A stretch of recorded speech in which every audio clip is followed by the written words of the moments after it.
saying that Errol Spence looked like he just woke up, he sleep, he fucked up. It's something wrong with that nigga. Then after the fight, these hoe ass niggas go say everybody making excuses why Errol Spence lost. No, nigga, he was fucked up before he even got in the fucking ring. But he ain't go back and say that. That's why I took that whole ass nigga video down. I put it on my page and showed everybody what he was saying before the fight, how everybody was looking at Errol Spence, and Errol Spence was like he was high out of his motherfucking mind. Like the nigga took a motherfucking Perk 30 and some motherfucking fentanyl before the That's fight. his fault. And that's just how he was. Okay, so Hold on. That's how he was. Hold on, Cam. Hold on, He expert. said, Hold on.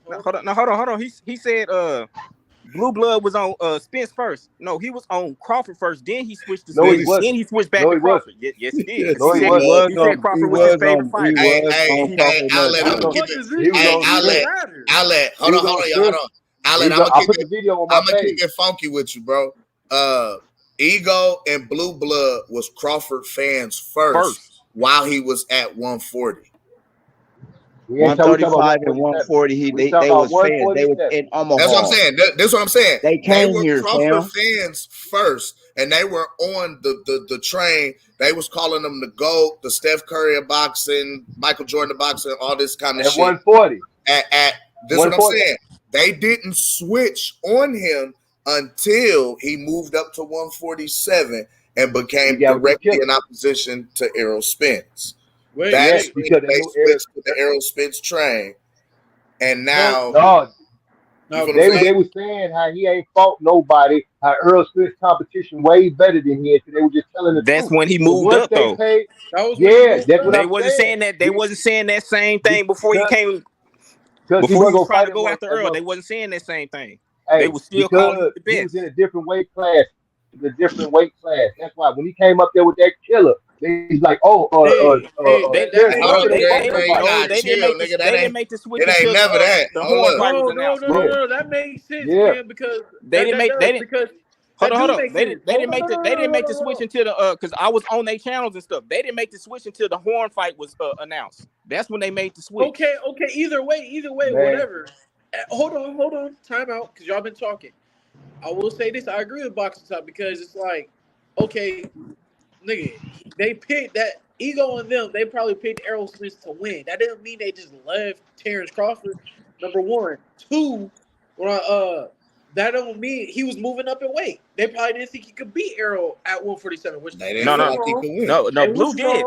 Now Blue said that on his channel. It's one thing to feel as though a man cannot win against another fighter. That's fine. It's another thing to literally make hundreds of videos dissing this man and talking crazy about it. That's another thing. That's why I'm bringing up Blue, because Blue did say he felt that Crawford could win, and then he made a switch. Look, y'all know more than me. Y'all would know better. I've been watching Blue Blood for y'all would know more than me. That's what I'm saying. It's a difference between, hey, I feel like, like right now, I feel like what's a good fight? You know what I mean? I feel like Keith Thurman can beat Stanionis. Okay? That's me feeling one thing. That's me saying one thing.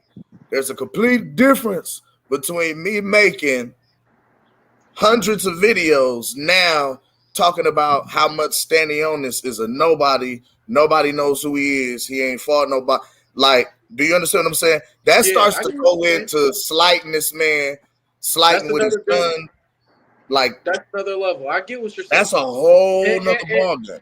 And what I want to say is this though, because like the whole little, like I said it before, the whole glove accusation, that shit just don't make no sense to me. Number one, because like we seen past champions in the past where that shit's not happening. I gave an example. I already said it. Evander Holyfield said it. I don't ever remember calling anybody saying Evander Holyfield was a fucking cheat because his glove tore up in the fucking middle of a fight. I don't ever remember seeing anybody. Y'all will know more than me. Yeah. Like I don't know more. I said this is not like the first. Like, and this is why I say Deontay Wilder fans and Errolsexual fans sound the same to me in a weird way. And it's like they can't come to terms that they niggas just lost and they got beat by the best. That's all it was to it. Hey, that's that plain and simple. I just want to say this. Okay, go ahead. To green. Hey, you and your mama can suck a dick backwards, nigga. There ain't no GDK. But hey, bro. Whoa. Never. It'll never be that. It'll never ever be that. One of these hoe ass niggas gonna talk about some GDK. Yeah, we ain't never on that. About his GDK. Ain't no GDK over here, bitch ass nigga. Never. The Chicago nigga, hoe ass nigga. The whole channel hoes, nigga. Now. So, fuck that back nigga, to this bro. boxing. Back to this boxing. Okay, so anyways, like I was saying before, let me ask y'all something. How old this man look like? He in his good 30s and 40s. How the hell am I more mature than this nigga? Just let me ask. Like, come on, bro. So GDK did this, Chicago. Bro, what? That's how you know, like, they're not built. Boxing. Yeah, let's get back to boxing. Anyways, no, like, that's what I'm saying, though. It don't make no sense because there's been fighters in the past that had their gloves tore up way worse than what Bud did. And I was actually at the fight. My dad bought the tickets. We went to go see the fight, right? We went to go see the fight. Evander, like I said, there's been past fighters in the goddamn past that their gloves and tore way worse than that, and they got off scot-free. And now you don't know why? That was because when boxing was actually at a good place, when we wasn't all this fucking sucking favorite fighters and shit like that. People like fighters more than they actually like the sport. So it's not the same no more. So when you like hold on, Sugar J. How Ross cooked us when he couldn't answer a question. He could never answer my question. He could never answer my question about As soon as I killed them about the IBF moving up and Bud wasn't undisputed, he was unified. He got fired. Like y'all can't. Oh, I he wasn't there changed for the this. subject. He changed the Then, subject. He wiggled and changed the subject. and then quick. not only that, Sugar J just killed y'all. Sugar J just killed y'all with the narrative of nobody said shit when Evander Holyfield glove split, but y'all didn't call him a cheater. They didn't call him a Okay, cheater. that's another one. Like, come on, my guys, y'all keep y'all get on this shit that somebody cooked somebody. Get the real narrative of Hold up. fucking cook. And check this out. He tried to use the narrative of try to misinform people and be disingenuous about you. He called who was it, Everlast, and they said they don't make open palm glove, which is true. They don't. But that's not what happened to Crawford's glove. That's not what happened to the glove. Like you being that's what I'm disingenuous. like. You being disingenuous. That's why I said what his thumb is splitted his thumb. What are we talking about? The rest of the glove? We didn't see his palm. We didn't see none of his knuckles, none of his other fingers, only his thumb, sir. So what are we talking about in context? He was punching him with the top of his fist up here, with these knuckles, with this tucked underneath. So you telling me in the midst of punching him, he was gouging him with the thumb too? Like, fuck out Cam, here. I'm gonna throw this out there, dude. I'm gonna throw this out there too, Cam. If Errol Spence got paid off to lose that fight to Terrence, then fuck it, nigga. Ugas got paid off to lose that fight to Errol. Okay, like come on, bro. Yeah, because he didn't fight. He didn't fight the way he normally fight against Spence. And here's the thing, though, and I was one of the ones that was like, there was nothing wrong. Errol Spence just beat his ass, right? And I still do believe that. But it's like if Errol Spence fans is gonna go with that narrative, we're gonna talk about Ugas because Ugas' style was not like he did not come into that ring like how he normally is. And at the beginning of the fight, he was winning just fine. He won those couple rounds. He was winning. And so I do feel like Errol just touched him somewhere where he didn't like Paul, and he just got demolished the rest of the fight. I do think that, but if we think about it, Ugas' style is not like how he fought against Errol Spence. So if we're gonna go with that narrative, we gotta keep it real all the way. All the way across the board. What got me was Blue Blood is a bitch, but you just referenced Blue Blood the sentence before to try and Okay. So that's what I'm saying. That has not been made sense to me yet. Yeah, I understand. I've been said Blue Blood's a bitch when he switched. I know that part of the situation. The situation was you said Blue Blood said that he was there, and he said so. We gonna go by Blue Blood saying that Errol Spence was drugged, but yet and still the same nigga you calling a bitch. We gotta go. He said who is the Lions? So everybody that's part of Errol Spence content creators, all of them is saying he's drugged, my guy. But then, yet still, we had the whole referee or manager Marty never said anything about this man looking drugged. And check this out. They Okay, said, let me go even here. The same people that's calling him So hold on. Let me go here, guys. Let me go here, my guys. Let me go here, my guys, real quick. And Pitbull, you need to listen to this too. If he was fucking drugged, didn't the doctor stop Errol Spence? What round was that? 5th or 6th that he stopped and looked in Earl's eyes and they let him go. Actually, get the fuck out of here with the bullshit. This whole narrative about Crawford ain't the way he did Spence. Crawford ain't never did that to nobody. Spence ain't never did nobody the way he did Ugas. Let's keep it a buck. And it's that simple. This is what I'm saying, gentlemen. If any of this nefarious activity was actually palpable, was actually real, right? We are 3 months out of the fight. Drug test results would have been out, made known to the world. Hold on, time. I'm sorry, cutting you off. Like if something was in Errol's blood, it would have come out in toxicology reports, and believe you me, they'd have been yelling that shit from the mountaintops right now. Cause what? Old girl, they gave old girl a month, and they said they found Bob Garner 30 days out from the fucking fight. They was yelling. Nigga, we 3 months out. They had said nothing was in anybody's blood. Hey, and can I say this as well? Wait. Can I say this as well? Because going into this fight, quote unquote, Errol Spence was a fucking A side, right? Yes. So if there was really something going on, why the hell would they let the beast like just fuck this nigga over like that? He was So the what he biggest just thing. told us was, because this is what I'm saying. You got to be careful when you got to be careful where you step. Be careful when you make accusations, because what you're saying is implying and actually accusing other people who are now involved inside of Errol's camp. See what you, because like I said, everybody on this panel knows that it's common knowledge that in a championship fight, even just in a fight, but in a championship fight, okay, there is a representative from each fighter's corner. Notice he never spoke to that point that I made either. There is a representative from No, each you a bitch. No, this, corner that. Like, who is supposed to be present along with a member of the state athletic commission watching each fighter have their hands wrapped. And if there is any issues, anything illegal, anything that either representative or state commission official does not like, they have to do it again. And these boxing commission and Everlast now have it on record, because you know they be watching. They now have it on record of you calling them a liar. Like, you've called Everlast liars. You've called the Nevada State Athletic Commission liars. You've now stated that the Athletic Commission, Errol Spence's team,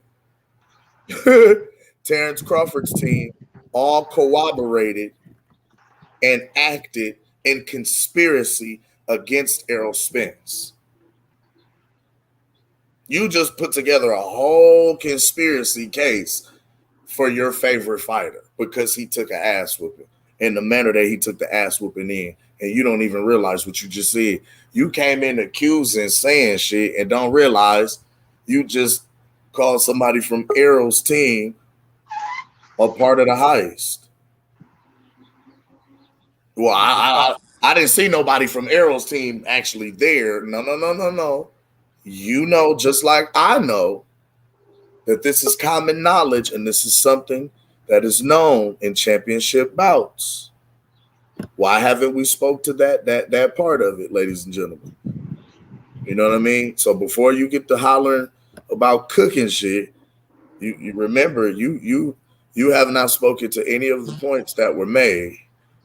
You came in trying to spew more propaganda and didn't realize you was walking into a den with an octopus. As I told y'all got to be careful clicking this boxes to you link. These dudes be hungry and I can only hold them back for so long. Like, these grown ass men, I can only do so much on the internet so long. You feel me? What happened to my little brother, man? I had to jump over, had on a little bit truck. What happened to my little brother, man? He Fuck got that his nigga, head, bro. Fuck he that got his nigga. head beat in and they jumped on Famo, That man. nigga want to make life-threatening threats. Fuck that nigga, bro. They jumped on Famo head. It went way the fuck left. It wasn't even supposed to go that way, but be careful on who you call family, because everybody ain't your family just because y'all related. So all I'm saying is this, bro.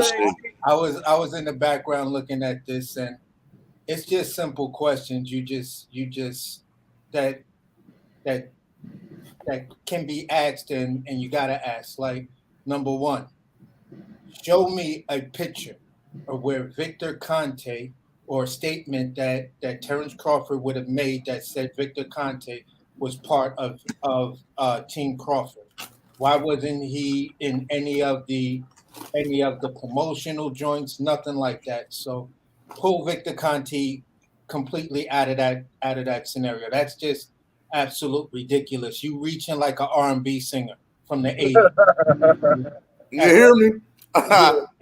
You feel what I'm saying? So at the end of the day, it's like, come on, we as men, just because our favorite fighter or fighter that we have a lot of respect for lost, just move on.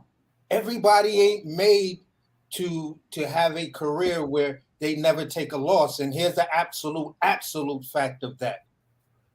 Every fighter has a loss on their record, whether it's in the amateurs or as a pro, but they have tasted defeat before. So if they can keep it moving, you should keep it moving. It ain't about making excuses, because at the end of the day, every fighter is somebody's leftovers. So let's just stop that. You feel what I'm saying? Whether you're an amateur, you're a leftover to somebody in the amateurs, and any smart mouth motherfucker, when you try to say that, will pull that card. You feel what I'm saying? So at the end of the day, bro, we all grown ass men. We all love the sport. We're all extremely passionate about the sport. We're extremely passionate about the fighter that we hold high regards for, because all we want to do is see that person win and not take up embarrassing ass whooping. Errol Spence is now the meme going into the next fucking 5 years, just with that ass whooping that he took, looking like that picture from Mark. That's just a fact. So you got to deal with it. Hey, I ain't gonna lie, AC. Whenever I'm feeling down and I'm feeling down and out, feeling blue, I go watch that fight. Yeah, definitely. I've been watching highlights of the fight here and there. Like, and it's just like, God damn. I mean, I just wanted to know. I wanted to get on the panel earlier, but I was like, I'm gonna just let them cook. I wanted to ask old boy, what did you actually physically see in Errol Spence that made you think that he can beat Bud Crawford? Because please don't say his footwork. Please don't say his counterpunch ability. Please, it's just so many things that you cannot actually say as a true boxing fan that would give you the impression that this man would win. And if you try to go with Gary Russell and all them weird fuckboys out there that had one thing to say and just, oh, I'm a boxer, so you don't know shit because I box. Nigga, let me put it to you like this. Just because you perform in the sport doesn't mean you're the smartest person that concerning that sport. Understood. That's an absolute fact. Just because plenty of niggas can cook, that don't mean that they can cook on many different levels and actually have an intelligent conversation about it. So, like you, the nigga took consult just for this topic. Like, nah, nigga. Yeah, I feel it. Yeah, for me, just because a dude says, yo, I'm a boxer and I know and yada, nigga, that don't mean a fucking thing for me, because you still sounding stupid right now. So shut that dumb shit the fuck up. And you're not going to get just because you're an active participant. That's how you feeling, AC? That's how you feeling? That's how you feeling? All right. Coming at me. Okay. No, I'm not coming at you. Wow. No, I'm talking about niggas like Gary Russell. I'm talking about niggas like Gary Russell. What's the Korean dude name that's always on Boyfriend Touches the Baby's channel? Him and his wife and shit like that. Oh, yeah. I gotta give you ain't taking no hostages, man. You ain't taking no shit. Ain't nobody got surrender. Ain't let nobody surrender. Nobody believe you. Man, massacre, bro. You sitting up there massacre everything, bro. What's going on, man? What's up, Mr. Ward? You all right? What's up, Yeah. What's good, Mr. Ward? Man, Ward, You all right, AC? Y'all all right? It's been a minute. AC trying to get it all in, eh? AC. This shit is crazy. Man, what I do, man? Mr. Warren, this shit went way the wrong way, man. We wouldn't go this way. We was having a nice. Hey, it was the last couple of debates me and AC had. You know what I'm saying? I'm sitting up there, man. Let me say this, Nick. I gotta go back to work in a little bit. I'm sitting up there taking a nap. I said, let me listen to my bros while I sit down, close my eyes, because I've been up since 5 o'clock. And Cam come out to the woodwork and got me cracking up. I said, that nigga crazy. And then AC is crazy. AC just don't want to take no surrender. No, can't nobody surrender with AC. He just gonna shoot him anyway. He gunning everybody down. He said they put their weapons down, their hands is up. Fuck. Hey, Cam is Goose, man. Hey, Cam and Mr. Goose, Goose, man, how y'all I want to brother doing, man? I apologize for miss that y'all brother, outburst, man. man. Hey, I miss y'all expert, brothers. you good, fam. You good, family. I I understand, don't, man. man, bro. Like, I got family in Chicago too, so I got mad for respect from Chicago. But it don't matter where you from, bro. It's where you at. Yeah. What Where you you Oh, at, I ain't hear what you said, expert, about Shy. What you say man? about the Shy, man? Cause No, I got family in the shot, so I got mad respect for the shot. But that nigga it there, was a comment that it was a disrespectful comment made toward boxing outlet. They called him a goofy, but it was really taken offensively by everybody who is under the umbrella. You know what I'm saying? So I was like, yo, you gotta chill. We not on that. You know what I'm saying? First of all, we pushing peace. We around here, we trying to talk boxing, but it ain't never that. Never that. Man, but these niggas these cornballs though, I don't care where they from. These cornballs, they be from Shy. They be spilling bullshit. If you spilling bullshit, you spilling bullshit. You know And what it see, is. this is where I was okay. So, and well, you know how motherfucker. If you standing on business, Hold on. Be good. I'm gonna pin that. Mr. Warren, one love to you, man. I just Hey, want to Mr. say one Gooch, love Mr. to you. I'm charging my Gooch. phone, so I ain't gonna be talking too much, y'all. But I just want to say one love to everybody, man. One love, man. Do not apologize, my niggas. Do not. These niggas come on my panel and don't let us cook on theirs. Y'all get this. I don't even try to give y'all the same treatment, but you gonna give us respect over here. real And once shit. you tell me to shut up, He comes with Yeah, I just want to say one love to everybody, man. One love to the chat. One love to the panel. So what I was saying, Mr. Warren, you know, when you stand on business, you know, we always gonna you know the truth gonna come to the light. You know what I'm saying? Oh So yeah. when we having a conversation and we sitting down and we, you know, we was having a conversation. You know what I'm saying? Like he seen he understood the movement when I move, and he was like, oh, okay, shorty the business. Okay, so me and him is able to have a conversation. We conversing back and forth. So I was making some points and asking some questions, and some of the points and questions that was being made, he was unable to speak to those, so he changed the subject. he was pussyfooting around it.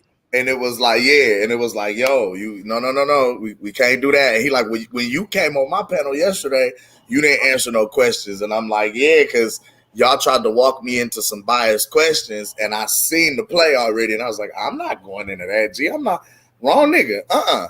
You feel me? So it was like we having a conversation, and as we having a conversation, it's like it's coming into the point of like the point was made. Hey, you can feel like your fighter is going to beat another fighter, but when it comes to the point of you making hundreds of videos, you know, bad mouthing the fighter, talking about what a fighter is, not this and that and this and that, that starts to go into a whole nother, you know, situation that turns into something else. And Famo understood exactly where I was coming from, exactly what I was stating. It's already understood. It don't need to be explained. But you know, the fact that we have dealt with and been going through a lot over these last 5 years, these grown ass men, you know, they dogs in here. You know, it's dogs in the chat, it's dogs on the panel. They loped out. They ready to go. It's only so much I can do to hold these brothers back. You understand what I'm saying? Hey, And they hey, go, HP wasn't on the panel, so I had to come out of my hole with the bat. Long story short, it was like my dog big like nigga is yeah, and nigga to you outlet you a goofy, and I'm like, nah, it ain't never that, fam. It never ever can be that. It's never that, because that's what it is. So we not, you know, like I apologize to my brother. We trying to keep it on boxing. We pushing peace. You feel me? We trying to keep it respectful. But now, again, hold on. Let me ask, but did my question get asked? How in the hell are you gonna say Blue Blood is a bitch, but you're gonna use him as a reputable source? that question never got asked. We're going to my spot. Damn. That never got answered. Like he came out and he threw Blue Blood name in and made a point with Blue Blood. But And you can't. called the man out his name in the same sentence. But we can't you can't really what's the word I want to say? You can't reason with you can't reason with a person that's in their feelings. It's just Excuse me. Is that Mr. Warren? Yes, yes, sir. Yes, sir. Mr. Warren. What's going on? I heard you How last. you been? I heard you didn't last call you night. yesterday.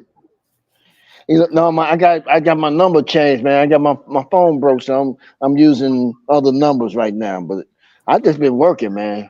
I'm at work now, actually. Is in the building, man. I'm happy to hear from you, OG. It's always good to hear from you, man. Look, Mr. Warren. Yeah.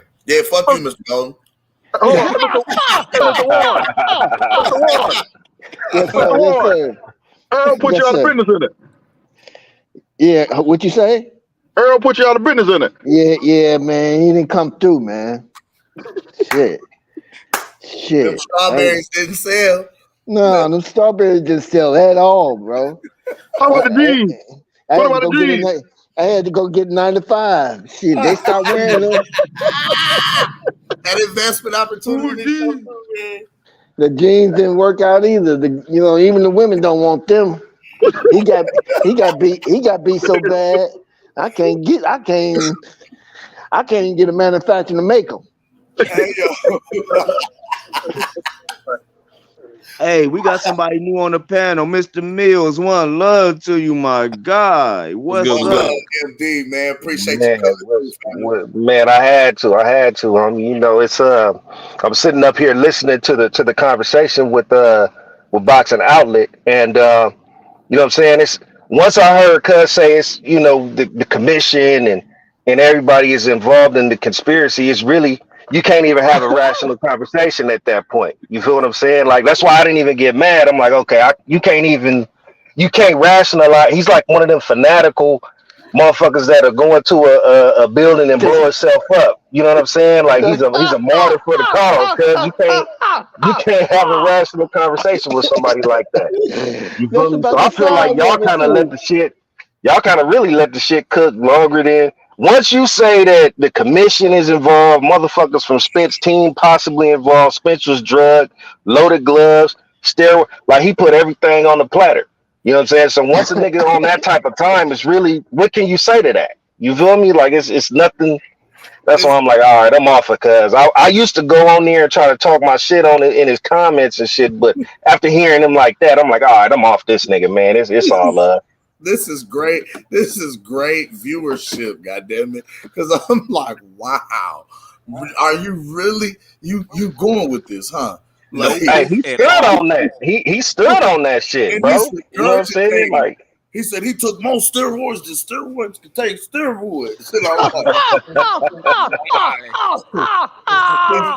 this is crazy. That nigga, he said he been popping steroids. He got Victor Conte over there. And why he need Victor Conte? He got the screws.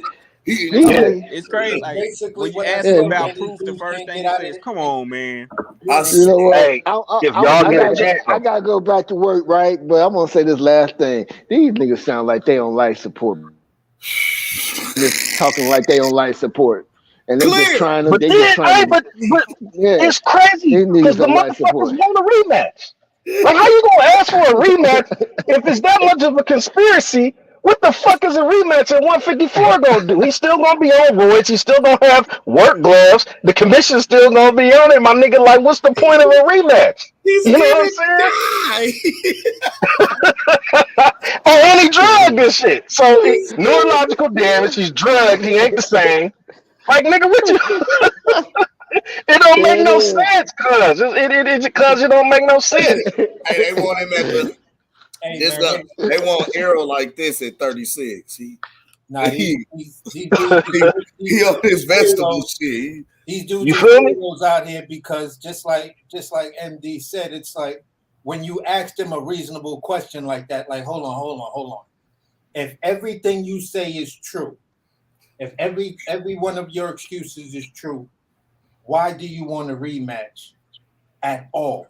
Why won't you just, and this is where Sugar J tends to get on my case with shit sometimes when I say, why isn't there one legal case or some shit like that to show that Errol Spence is out here trying to sue niggas or saying, look, I want a real toxicology, take me to the hospital because I know I was drugged, and just by what my fans know, they know that I wasn't the same and everything. So it takes certain drugs take a very long time to get out your system. So at the end of the day, even if it is 3 months out, there will be trace elements still in your blood. Thank you. So please get me to one of these real toxicology motherfuckers. Fly me to New York so I could go to NYU Medical Center or some shit like that. And let's get this shit popping. Hey, he said Bud took steroids and put on a busted glove.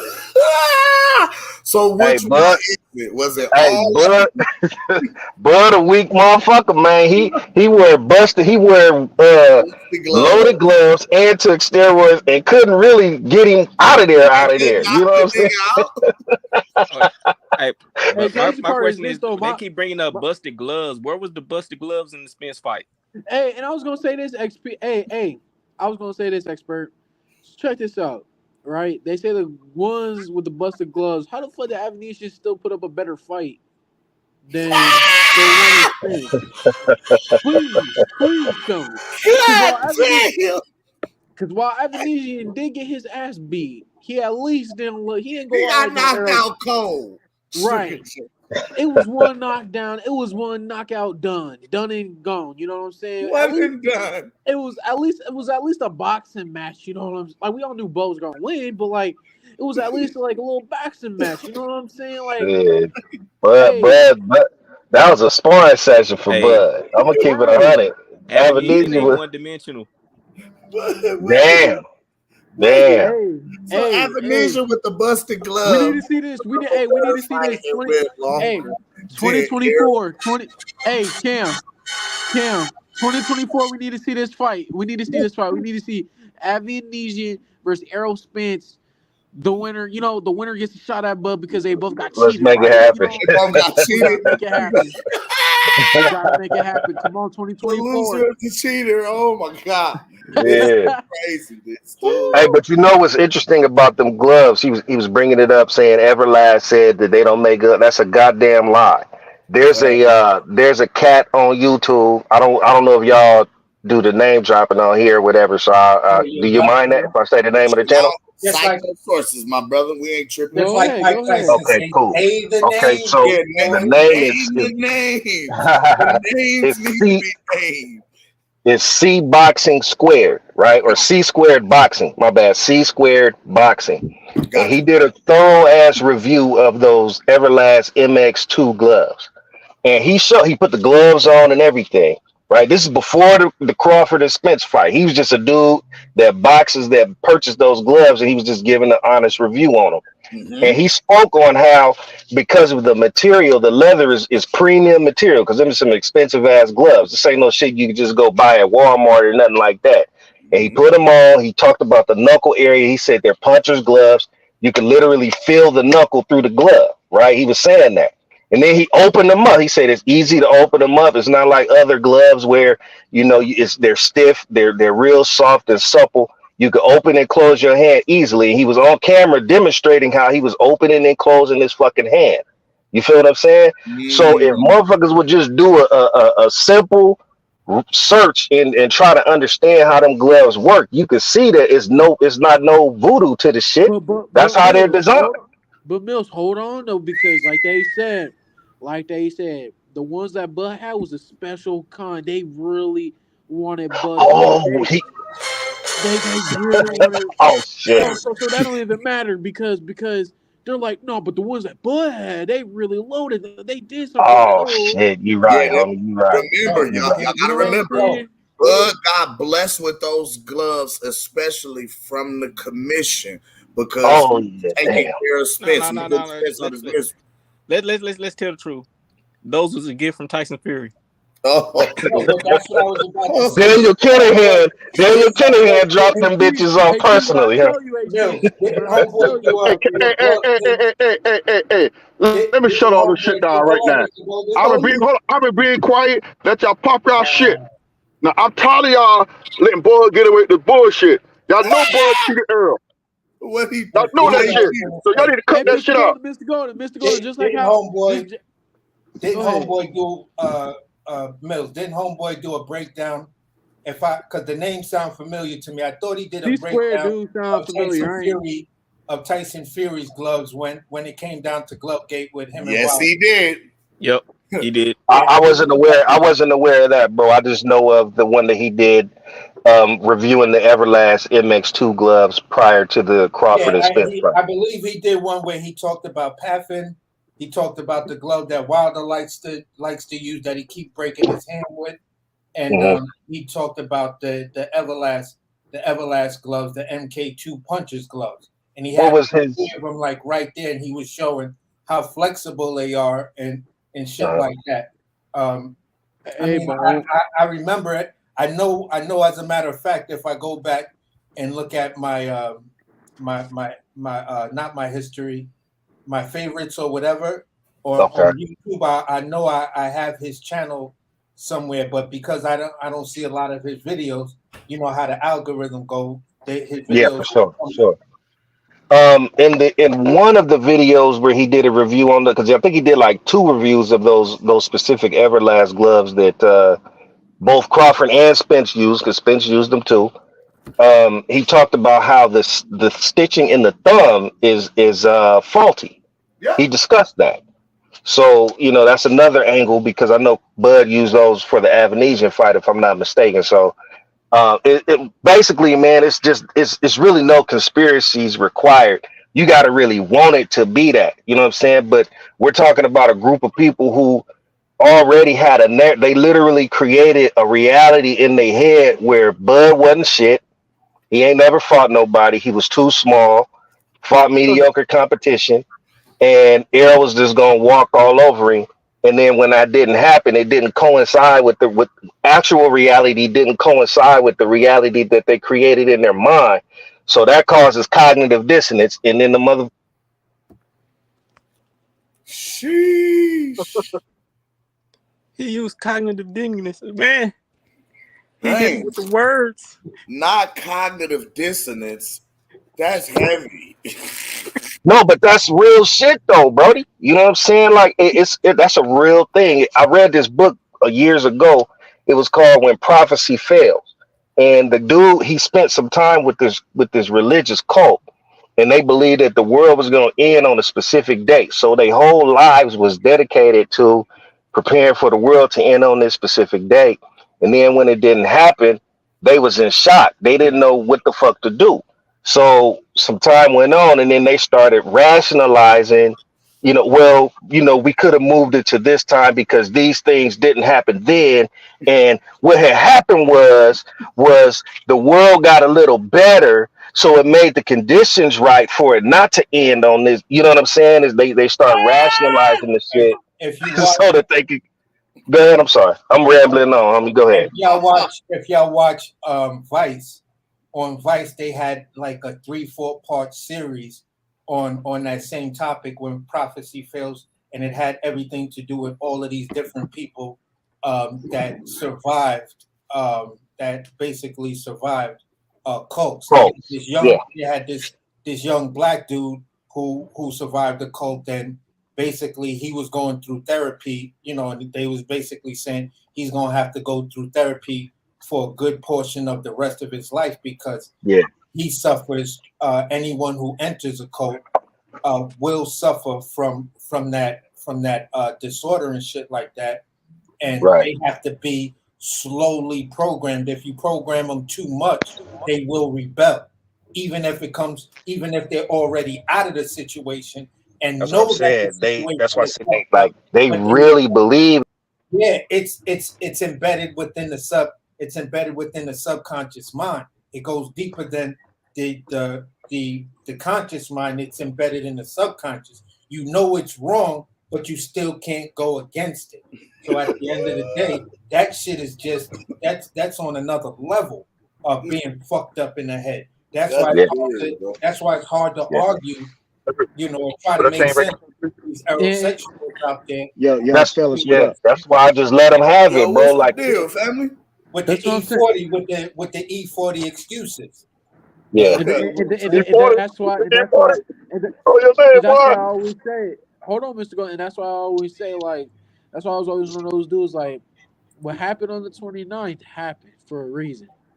All that shit built up over the last 5-6 years, and we seen what happened on the 29th, and was, hey, at the end of the day, whatever I said before the fight, whatever Cam Gooch, that shit tripled. Then what we did, like we all thought that was gonna whip his ass, but that right there, my friend, on Saturday night on the 29th was something different. That was like a smooth ass whooping. Like that was some different shit right there. Like, shout out to my niggas that called the 9th round. Hey, I was one of those. And that's facts. You guys can go back. I said the 9th, but the way he got it though, the way Look, he I did told it. y'all that was not Earl. Me and Earl was in the casino. That was a motherfucking clone. That was a Hey, that was Mr. a Golden, clone, man. Mr. Golden. Hey, Mr. And Golden. I told y'all what the situation was. The situation was, right? Earl's supposed to came in on the 4th round, right? The lights was gonna go out in the casino. Earl gonna Hey, do it Mr. and Golden. come in the 4th round and switch place with the clone. Hey, Mr. But Golden. hold on, but after the clone got knocked out in the 2nd round, Earl looked at me and said, "Man, you just got that man. I ain't going in there." Yo, I ain't gonna lie. I expected the ass whipping to go the way it did. The only thing I didn't expect was the 2nd round knockdown. But I expect the one-sided ass whipping. I didn't expect no 2nd round knockdown at all. I figured, now, but honest with you, I'm gonna keep it real. I figured they both would knock one another down. I figured it'll be a hell of a fight. They're both gonna get tagged, and the better man, whoever can take the best man punches, is gonna come out and win. I was pulling for Bud, but I figured Earl would give him a hell of a fight. And I'm not gonna tell you no lie. I was like, damn, Earl could go in there and upset the whole thing. You feel what I'm saying? No, But the way that shit turned out, I called the 9th round TKO for that Bud. was the bet that I had with the Israel dude that used to come on and just disappeared and shit like that. That I had the $100 bet with him dude. and the 100 push-ups with the 100 U Daddy push-ups with him over the fact that I said, listen, I bet you Bud drops that dude before the 3rd round or the 3rd round. Because I said, look at the history. Still ain't paid you your money or me. History. Ben Israel, that's the dude name. I said, look at the history. He's going to try to do better than he did in his previous undisputed fight. And I guarantee you, he gonna drop that nigga before 3 rounds or by the now my thing is, y'all know I'm a troll. I talk my shit. I got the best conspiracy out of the motherfucking world. What's up, Blunts? Okay, but at the end of the day, I got to give Errol his respect, and I'm gonna give it to him because even though he was outmanned, outclassed, the brother didn't give up. The brother fought his ass off. He tried to fight his. He tried to fight his ass off. You said Golden. You said just like Alexis Rocha. He was outclassed. He was outclassed. But every round that brother came out, he came out and tried. He was just outclassed. You feel what I'm saying? He just got Let participation Bo cook, award. man. Bo, one love to my guy, Bo. Oh, that Bo on there? Hey, Uncle Bo. Bo just slid off in here, man. Bo been waiting patiently, man. Let my guy cook, man. Now I was gonna say, man, I was while I was working and whatnot, I was listening to that dude, man, the boxing outlet. Because the thing, I just turned on the time. I was like, man, I wonder when they gonna boot his ass and shit, man. Because this dude, man, I don't even think he be believing the shit he be saying himself, man. He just be throwing shit out there, and his subscribers be falling for it. Basically. You see how I let him walk himself into some shit? And he get quiet and wiggle away and change the subject. Well, you know, he's been around for a while. That dude, that boxing outlet dude, You he can't used pin to those guys to a point. Like no. this He's a is what I true learned arguing against the infamous Wiggler. Yeah, because the thing is, once he started that, once he started that blue blood joint, he said, "Fuck blue blood," but then he referenced, and I was just like, "This dude just saying anything," you know what I'm saying? Well, yeah, when motherfuckers say anything, you can't have a rational conversation because anything that he needs to say to make his point, he's going to use that, but then he's going to dismiss the very same thing if it works against his point. You know what I'm saying? You can't. How the fuck you gonna debate with somebody that uses that kind of logic, bro? Like it's no point in continuing the conversation You gotta because be a little double-minded, a little crazy. yeah, To argue with that's crazy people. you got to be a little crazy to go. You know, you got to be willing to go everywhere you go. But you know, that dude been around for a while. I used to see him with Nate Jones, which was one of Floyd's trainers, and they had a channel called the Nate Jones Story. And he was going in on Crawford even back then. You know what I'm saying? This is before the fight. He was calling him a duck, saying he was overrated. I think those videos are actually still on YouTube. You know what I'm saying? So the dude has an agenda, bro, because the fight didn't go. First of all, Bud signed the contract, so that kind of fucked up his thing because his whole thing was Bud was a duck and he don't want to fight Errol. Contract got signed, he turned it to some other shit, and then Errol got his ass whooped, and now here we are today. You know what I'm saying? Yeah, he remind me of those dudes on Boxing News 24. You know The writers on there. The Christopher Williams / Alan Fox, which Yeah, is the same guy. It's it the might same be guy, Boxing right? Outlet. Yeah, That might be him. Yeah, so the thing is, you know what's so crazy? That dude is really a fan of. He's really a fan of Terrence Crawford. This motherfucker had Terrence Crawford Cup logos and shit in his videos one day, but yet this motherfucker sitting up here trying to degrade him and shit. Yep. Yeah, well, I mean, look, that's where he's getting his bread. You know what I'm saying? That's a source of income for channels that are monetized. They just He's an do, you know, influencer. 150. Yeah, they just do 150 Terrence Crawford videos every day, and you know, all the little members of that church, they go there and they leave a tithe. You know what I'm saying? And business is good. The same thing with the manager Marty dude. Hey, You know what I'm saying? we about to switch the narrative around here at this Boxing to You. We trying to monetize. Fuck Terrence Crawford. Fuck Bud. Fuck that dude. He cheated. Bud, please. Bud, please. I couldn't even fix my mouth to say that. Bud, please don't, please. Bud, I'm so sorry. While we got everybody on the panel, you know, hey, I hope this. How do we feel about Benavidez versus Andrade? How do we feel about that? Which that's another snack fighter. So if he beats Benavidez, y'all know why. Y'all know why. They both on snack, so it might be a double knockout. Hold on. It might be like Rocky those dudes. Oh, did I hear a co-host say fuck Terrence Crawford? Who said that shit? Nobody said that, Gooch. Oh, that's what I thought. Ain't nobody put them over here like They ain't that. running with that narrative around this motherfucker. No, nobody else said that over here like that. We gonna let them have it. Y'all know, okay. We know what to do. Sugar J, you got. I was trying to get our subscribers up, bro. I was just... Hey, Gooch came out the hole with his back. You see how he came out? I was just hey, this nigga ain't said nothing the whole episode. That nigga woke up. Who the fuck said something about?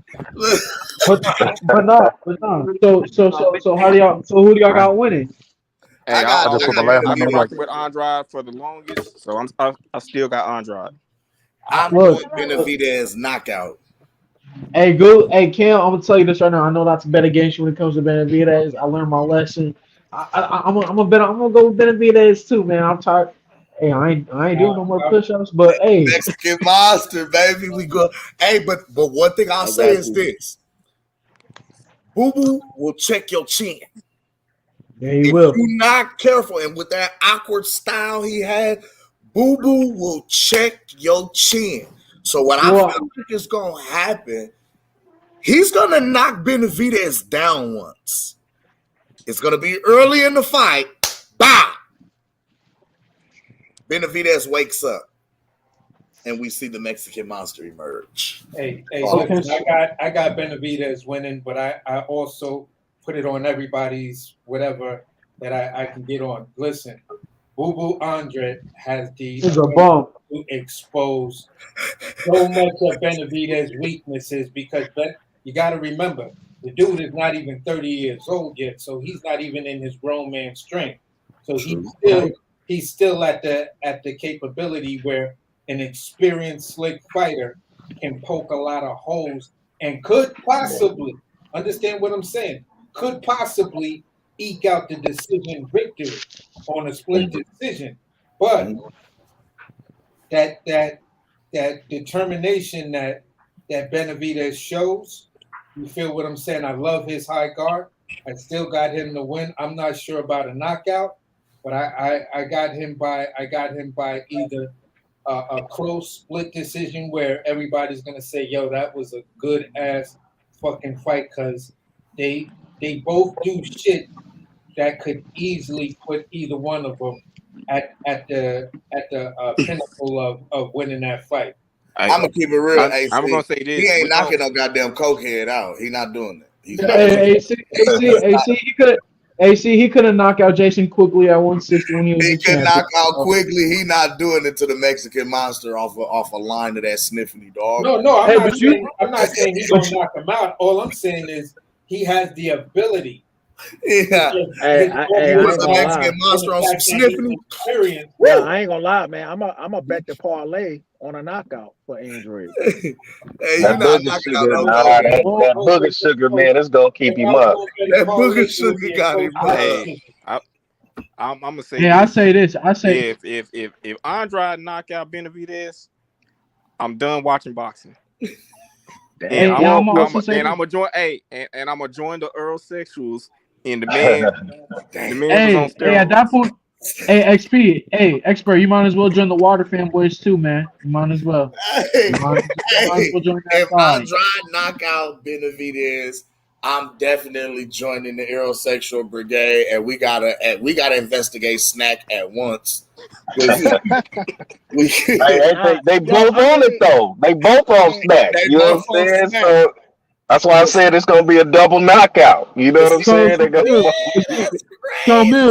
So Mills, is it gonna be looking like a Rocky situation where they both just knock each other down and then one? That's exactly what it's gonna look like. But my real opinion. You know what? I'm not sure yet.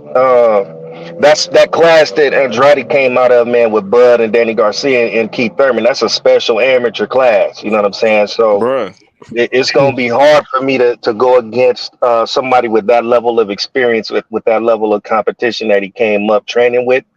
Now, it is hard when you're going up against them young lions, man. He's 35. Benavidez I don't even think Benavidez is 25 yet. So you're talking about 26. He 26.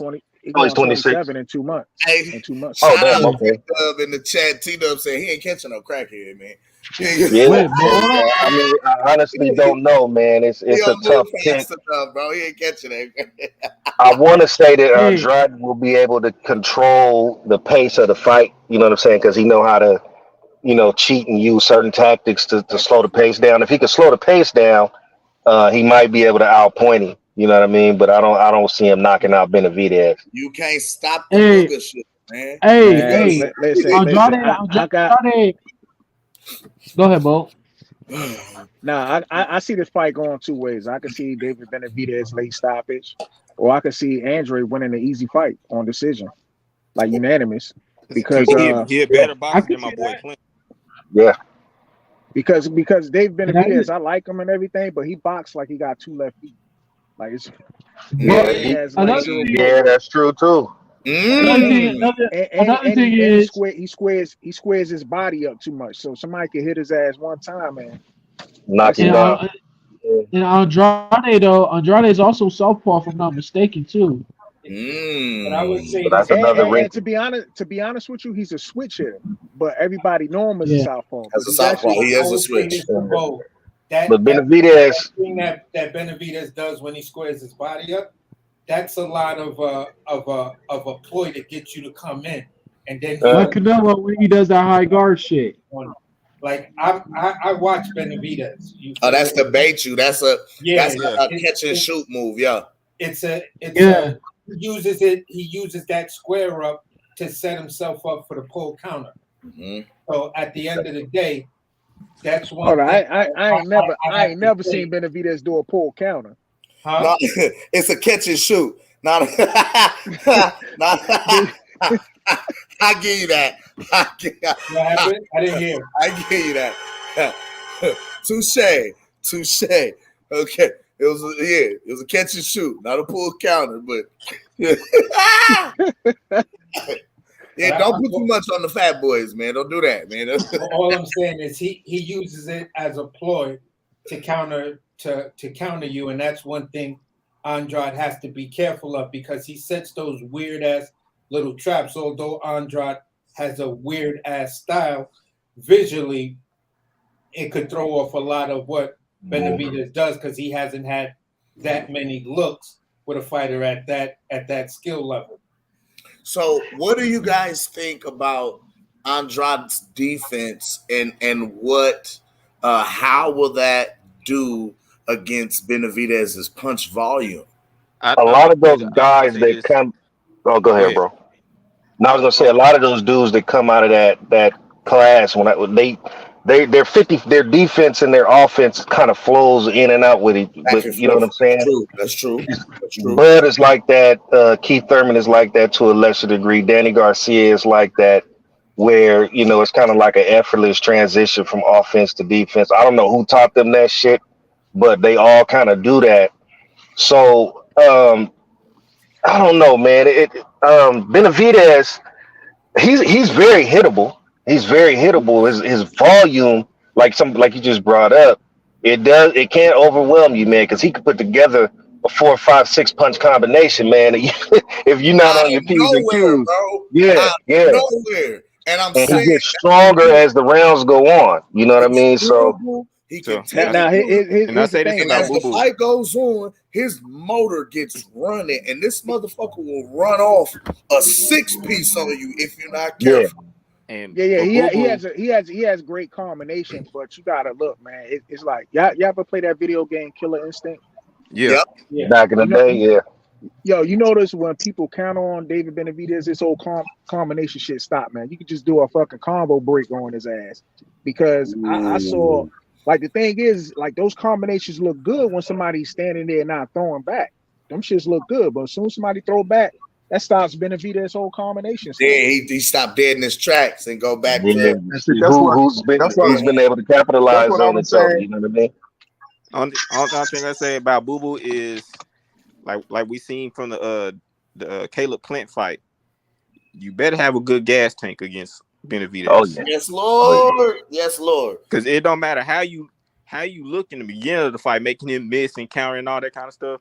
If you can't do that in the second half, that's your ass. That's the thing. And I'm like, what does Boo Boo gas tank look like? Because what's their reach?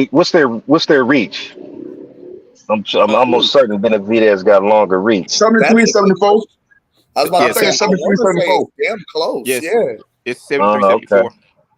Okay. Oh, damn. Okay. At the end of the day, it's like it's not only that.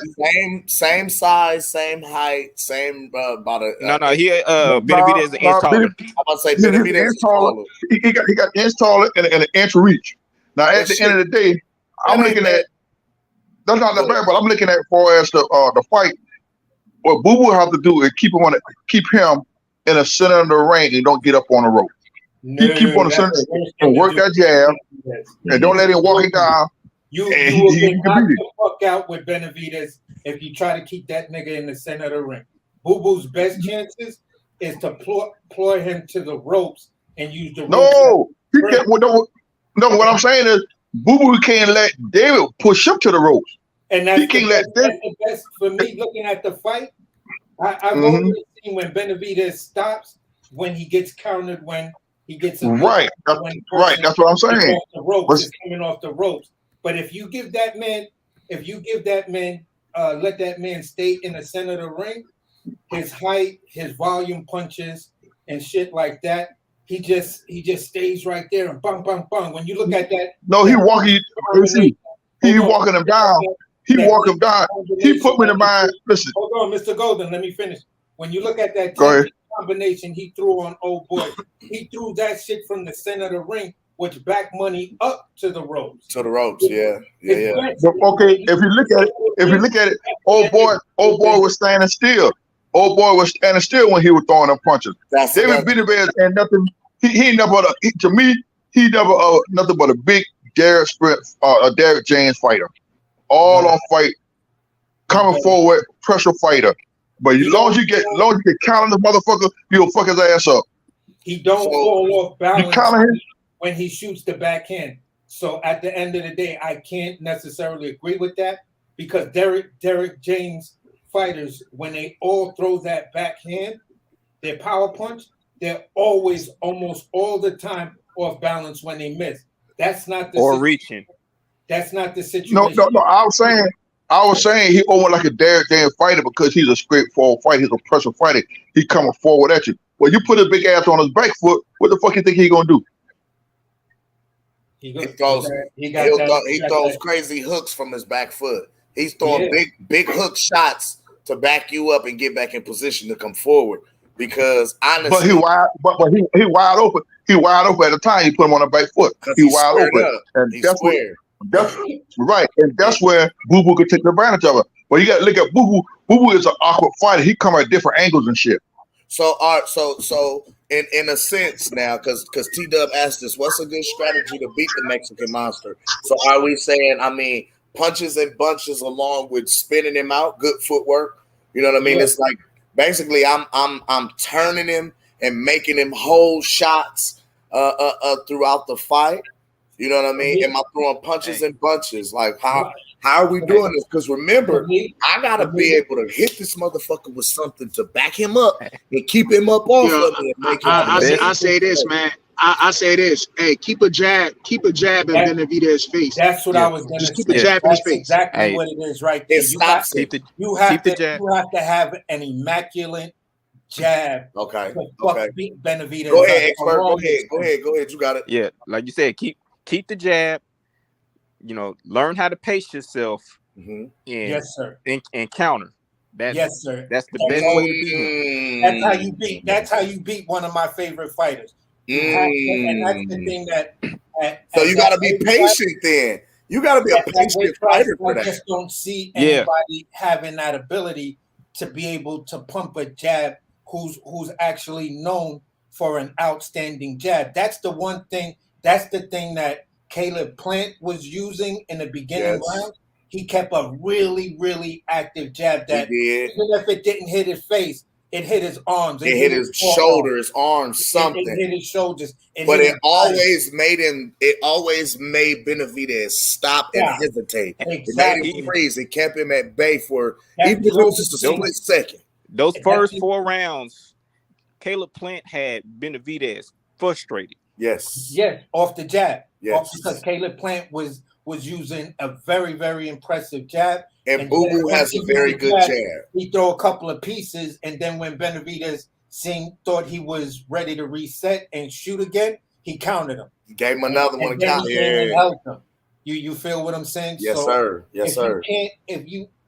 If Boo Boo Andre looked at the first 4 rounds of Caleb Plant and adopting that into his style, you feel what I'm saying? And training to do that for 12 rounds or 15 rounds, you feel what I'm saying? You got a legitimate chance of beating this guy on the card. Now, I don't think. I'm glad you brought up in this aspect, no 12 rounds. I don't know if we can see Boo Boo keep up that high rate of speed darting in and out for 12 rounds. Especially with the consistent pressure that Benavidez puts on. Another thing, Benavidez is a lot quicker than he looks. His hand speed is quick.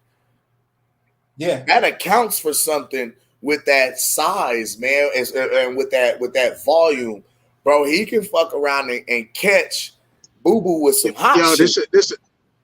Hey, this is the thing. He has quick hands, but he has slow feet. Nah, he okay. The thing that I like about Boo Boo Benavidez, has faster feet, but I don't think his hands are faster. And that's Hey, I seen Boo Boo throw combinations pretty fast. I mean, the thing is David Benavidez has a better selection with his faster punches, but Boo Boo throw fast punches. He throws this fast, is but it's like this is what I'm gonna say to you, Bo. Who's the more fluent puncher to you guys? I'm sorry. I'm gonna say this. I'm gonna say this, The and combos? then I'll let someone answer. Boo Boo, Benavidez has slow feet but excellent foot placement. That's the sneaky shit people don't see about Benavidez, and that allows him to dig into some of those punches, and some of the punches that don't look like it's coming with something. He hitting you with some shit because he has great foot placement. I agree. But he doesn't have great foot speed. I agree. When you take that, he's giving up foot speed for foot placement, which allows you to be a little bit more of an accurate puncher and a person who could generate combinations off of coming off of like that high guard when he slumps back and his foot is really placed forward. That kind of lean back type thing that he does off the high guard, and then he'll come up and bang, bang, bang, bang, bang. And explode. Now, does Boo Boo have enough pop? And not to keep cutting you off, but does Boo Boo have enough pop to make David respect his power and keep him honest? No. Nobody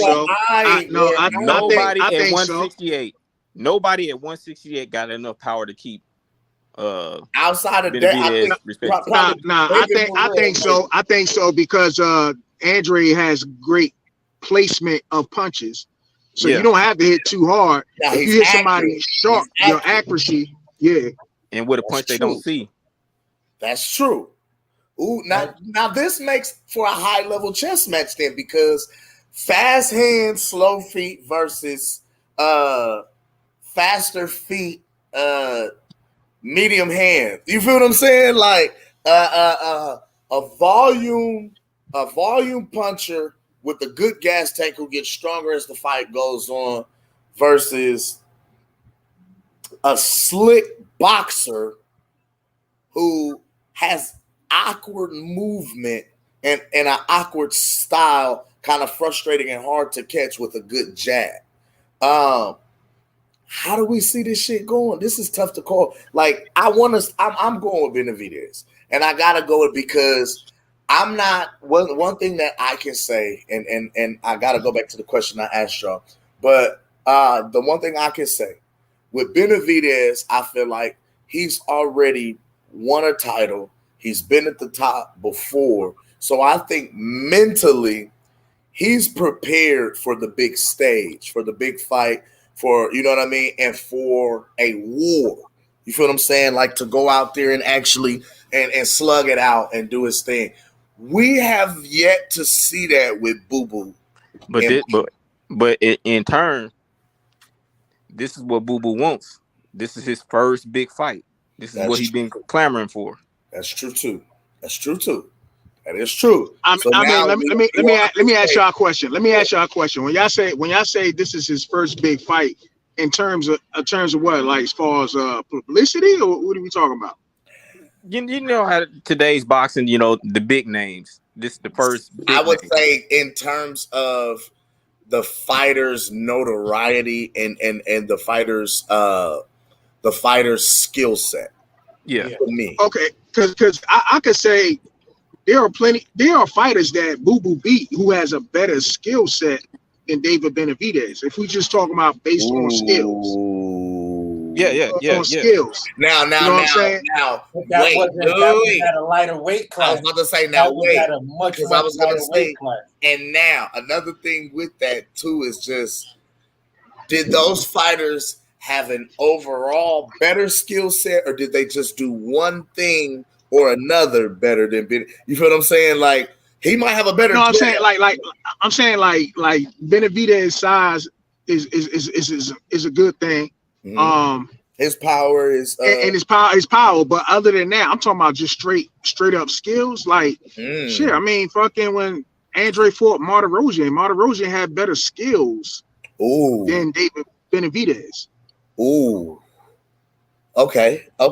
And that's he might fair. not have the power. He might not have the power, but he definitely had better skills. I look at it like 160 is right down the street. Like just like I look at 147 and 154, 7-8 pounds. That's right down the street. It can make a difference, but it's right down the road to me. So I can see that. Okay. Now we cooking. We getting somewhere. I gotta ask this though. Who do y'all feel like is the more fluid puncher between Benavidez and Andrade? When they letting their hands go. I'm gonna shock y'all with this. I'm gonna say Andre, and I'm gonna say this is why. Benavidez had better combinations. I give it to him. But if we talking about fluidity, Andre give angles. You know what I'm saying? And he throw punches from different angles. Different looks. He's a switch hitter. Different looks. I got you. Yeah. But if we just talking about just straight letting their hands go, who got fast and power and shit, I mean, yeah, David Benavidez. But no, I wasn't talking about power. I was just talking about just letting their hands go. Just letting their hands, just fluidity. You know what I'm saying? Variation of punches. You know what I'm saying? Type shit. I could rock with that, Bold. I could get on that. I could get on that bus and pay my fare. I like that. I think that's a perfect assessment because Andre Ken is a switch hitter. He has faster feet. He can fight off of angles. He has an awkward style. When you have the thing up, I think a lot of fans tend to overlook is fighters with awkward styles are very fluid punchers. You feel what I'm saying? You kind of have to be because of the way you fight. When it comes down to just overall just throwing, sweet looking combinations, being able to sit down on those combinations and then let them fly like that, then you got to give that edge to Benavidez. You feel what I'm saying? So yeah, I could get on that bus and pay my fare. Yeah. I'm gonna throw another wrinkle in because Andrade, this is one thing I have a problem with him with, but hey, it is what it is. He tends to fight to the level of his competition. Ooh. Now that is true. That is true. That's true. Damn. Okay. Damn. Okay, can y'all hear me? Yes, sir. Yeah. I've been quiet for this Boo Boo and yeah. Benavidez. Yeah. Huh? Well, we Who? know your take on this whole thing. Who? Huh? Benavidez. You said the baby? I said the Mexican monster. No, the Mexican crybaby, the Mexican cokehead. Oh, come on, man. Huh? You know how I am. I know what it is with me. This is crazy. When have I? What? I should change up now? No, Boo Boo about to knock him out.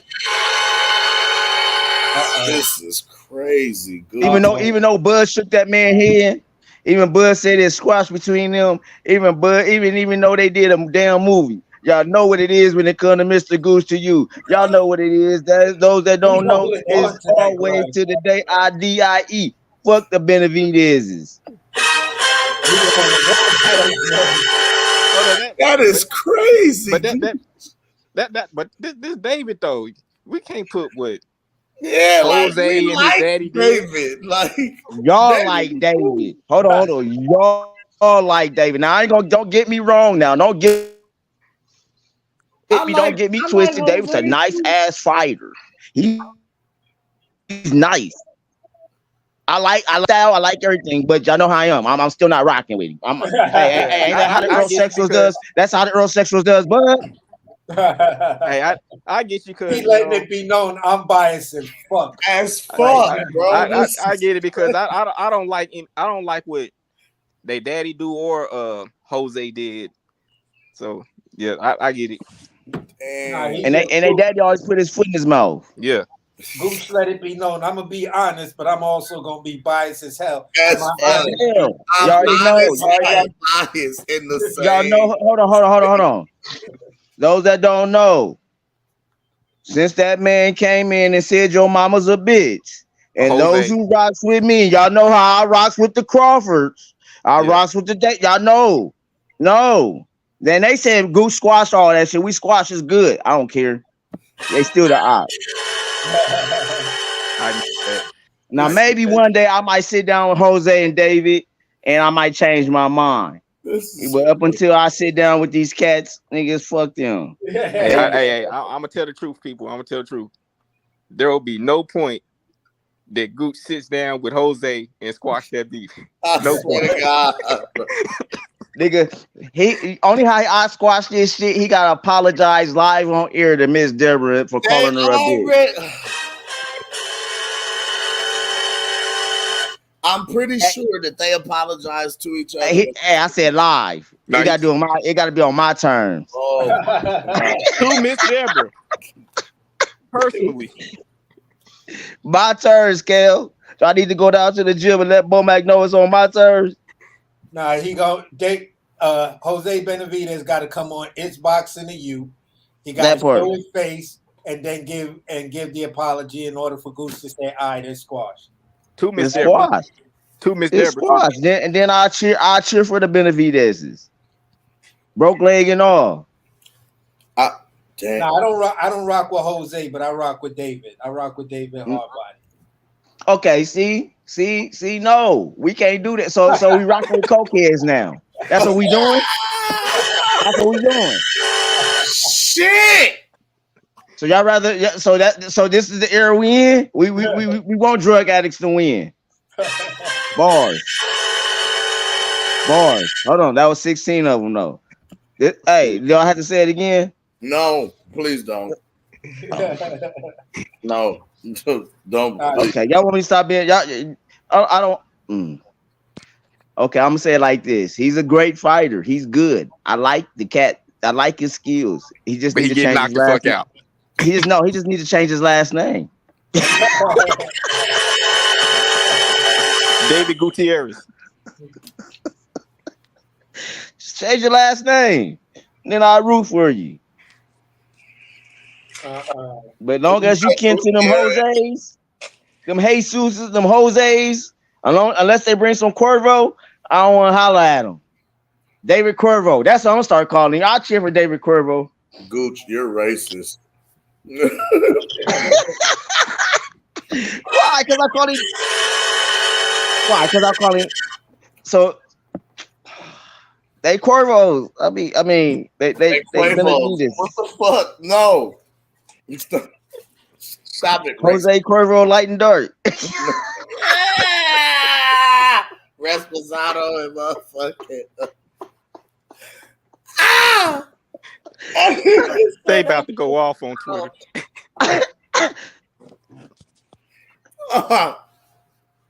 You're racist, Gooch. Okay, so, but on some real shit, Boo Boo. Was that T-Dub that said that in the chat? But do Boo Boo got the power to knock him out in the late rounds? That's the question. Or to make him, or to hurt him late, or to make him respect his power. That's the question, man. You know, and then I can't lie. Let's look at reality, like y'all said. Okay, it's a hell of a drug. Boo Boo gonna be throwing them body shots. Hold on. Time out. So what you saying? If he get knocked out, he gonna wake up like Tyson Fury? Yep. He just gonna pop up like woo. Cocaine, okay, hell of a drug. Let's go. Let's go. I quit. I don't want to do this no more. I'm go home. I don't have to take this. This is racist and propaganda at its finest. So what? They can spit. See, that's what I'm saying. I'm trying to change the algorithms. We gotta start changing. We can't keep hating on Bud. It's Boxing to You outlet. Like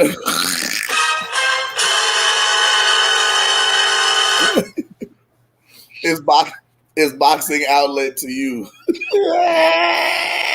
Oh my gosh. Hold on. Hold on. You know, no. We ain't no outlet this way, brother. We ain't got no outlet furniture. We ain't got no outlet furniture this way. We ain't got no outlet propaganda. No. Come on, man. Let's join the propaganda train, man. Fuck it. Okay, you want to join the propaganda train? Oh shit. Never mind. No. No. No, I don't. Never Y'all mind. want to hold on. Let me ask the chat. Y'all want to join my propaganda? We can start some great propaganda. No, no. The gooch comes with them. Oh God, no. No more gooch propaganda, please. You've been the Oracle. We already told them that Showtime was leaving from goddamn me boxing, and they told us we was lying. That part? Yeah. Remember that? They told they don't. I remember that. I'm trying to get together so I can do a year episode. It's almost been a year that we sat down and did this shit. It's been a year that I brought my team together and we been on point with a lot of shit. Those who just now watching us. That's crazy. But you know what's the funny? Been a different live I was on. Who was that on here? Somebody said that they might go to the zone. We said it. Did we say that? We talked about the zone, and we talked about the zone. I said BLK Prime gonna get him. BLK Prime, yeah. And where did they go? Amazon, the zone. But I heard that Amazon turned them down. Yeah, I heard Amazon turned them down and said, but see, okay, y'all know what's gonna happen though. Y'all really want to know what Al's doing? Y'all ready for Gooch? Y'all ready for the Gooch? Okay, here we come. And for anybody, it's like, nigga, I'm close. Yeah, the Gooch, I'm close to it. I'm close to being an asshole. That part. So here I go. This is it. This is the Gooch. What's about to happen is HBO is coming back, y'all. Al Heyman's talking to him right now. And what's the dude name that Floyd said you ain't shit? He about to run everything. Larry Merchant about to run it all. He said,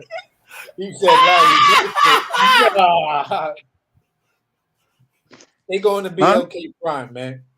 No. We got to go back to HBO where it started from. I can't spin that propaganda. Cam act like I can't spin that propaganda. You can spin it, but at the end of the day, man, they're gonna acquire at least 50 or 49 or 48% of BLK Prime, and they're gonna launch a boxing network. Hold on, T-Dub asks, I think he is still alive. I think I heard his ass. I think I heard his ass on one of them, but I think I heard him on. I forgot who I heard him on, but yeah, I think that nigga's still alive. Larry Merchant. No, or nope. I tell you who could be fuck Larry Merchant. I know who will run this shit. I know who can run HBO now. Max Kellerman. Oh, bring Max back. Max is about to take over. Max is about to take over. Just wild, bro. That'll kill ESPN. Hey, they bring propaganda. I'm bringing propaganda too. Damn it. Hey, bring Max back. Bring Max back. That's what. Yeah, we're gonna be. That's gonna be an episode of ours. Bring Max back. You wanna know what else? Expert and AC can vouch for this. You wanna know what else was funny? What's good? About what? Beginning of the year, 9-10 months ago. This nigga Cam was like, "Bud, I know. Yeah, this what we was on somebody panel, and they like, you act like you know, Bud." This nigga said, "I do." You don't know, Bud. 5 months later. How they doing on SpongeBob? 5 months later. 5 months later. I would have you play it. Y'all lucky I ain't on the computer because I played. Nigga, y'all seen what it was. Y'all know. But while I'm on this, let's go to our sponsors real quick. Bring Max back. Bring Max back. You see how I did that, bro? Let's go to our little sponsor break. Shout out to Ultimate Dart Champions. Yes, indeed. Team Crawford, who we work for. Numbers. Darts. If y'all want to be part of the dart games playing against Team Crawford, hit us up. Hit me up because I'm trying to put an It's Boxing to You team together. How they do it now, they got the virtual darts, so you can be. If you in Savannah with Mr. Golden, they got if you got a lounge, they got the virtual boards, and pretty soon I'll have the maps where they at. So if there's a city near you, we're gonna have an It's Boxing to You team, and it's money involved. So yeah, we're gonna get that going pretty soon for 2024. Also, shout out to Wisdom Marketing, shout out to Downright Gutters, shout out to Mixtape Cover King, shout out to I've Been 100, shout out to Game Spin Entertainment, shout out to Dappin Boys Towing, Dappin Boys Enterprise, all of them, man. Yes, sir. And yeah, we just working, man. So shout out to everybody that rocks with us and trying to get us to the next level. Yes, sir. Talking to me. Bring Max back.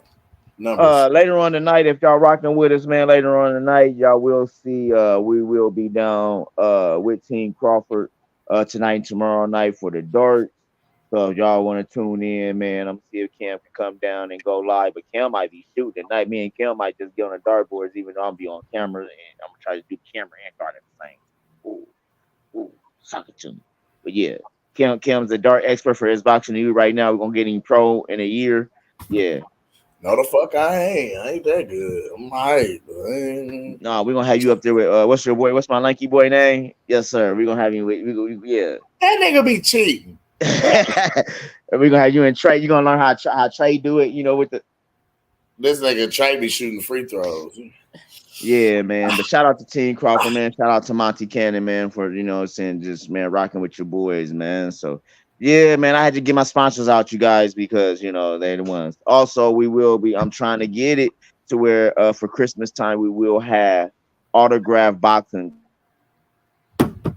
gloves raffled off. Tell people y'all want a boxing glove for the 2-time undisputed signed autographed gloves from the 2-time undisputed champion. And how we'll do this in the raffle is I will personally, if we do this right, what I'm trying to do is personally have him sign it with you on live with us, and you can tell him what you want him to sign, all that good shit. So that's what we're trying to get going. Hopefully we get that going, man, because since Bud ain't fighting in December now. Wait, he not fighting in December now? No. What you mean? No. And now let's talk about let's talk boxing. Okay, we are yes, Boo Boo and Benavidez. I want Boo Boo to win. Unanimous decision. I want him out boxing. Other than that, I want to get on this. We didn't touch this shit because we had dude come up, but I was going to talk about also this shit about boots. I don't know if y'all talked on it earlier. I had to drop off for a second, but this shit about that boy played itself, man. In that picture with Espinoza, that boy crazy. You said what now? I didn't hear that. What'd you say? I said he doubled down on stupid, man. Showing that picture with him and Espinoza. It's like, bro, you still trying to say you loyal to Showtime, huh? You gonna go down? How with can the you ship? be loyal to a company? Down with the ship? How can you? Hey. How can you be loyal to a company that's no more though? So what you about to do? That's what I'm saying. That was my question. I'm glad you said it because you led up to what I was about to ask. What is Boots about to do now that he's not now that Showtime's out?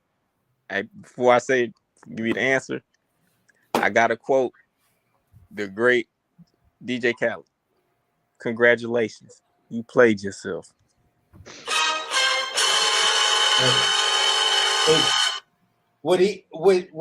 I have no idea what he's about to do, but when you look at it, like I seen Bruce Vane cook and it's on this. That man got more fights than Errol Spence. That boy got 31 fights. Errol Spence only has 28 fights at welterweight. That boy got more fights than Errol Spence and ain't did shit in the division. Not only do he got 31 fights, but let's not just call him 31 fights. He has 31 squash matches. He has 31 stats games. He has 31 premieres.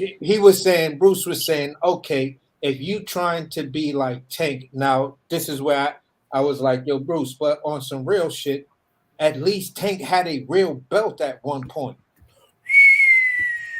This nigga took the IBF I'm loyal to Showtime route and ain't got shit to show for it. I said that like Boots ain't even on the level of Tank. At least Tank got a what's it? A Santa Cruz. Right. Like who else? You got a Santa Cruz. He got a hot even though people don't probably look at him that much, he got a hot Hector Garcia coming off a big win. Like yo, Tank got knockouts that will forever be part of history.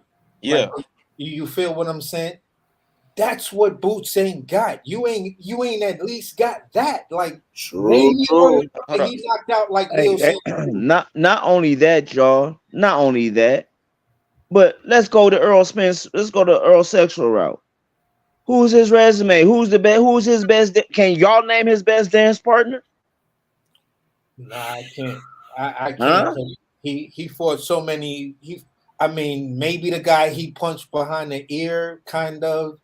Who did he fight? I'm going Errolsexual route with this. Y'all, hey, propaganda Gooch once again. Who did he fight, Kim? Damn, I'm not even too familiar with his resume. Is it somebody? Huh? Lipinets or something? That's maybe Lipinets. Maybe I mean that's a familiar name, but hey, but who was Lipinets by the time he fought Boots? Say it again. Not even by the time he fought Boots. Who was Lipinets at 147? Yeah. Say it again. Who was Lipinets at 147? So once again, but y'all pushing a narrative the same narrative y'all pushing for Boots. Now, as us as Bud buddies, we should go with, well, who did he fight? Nobody.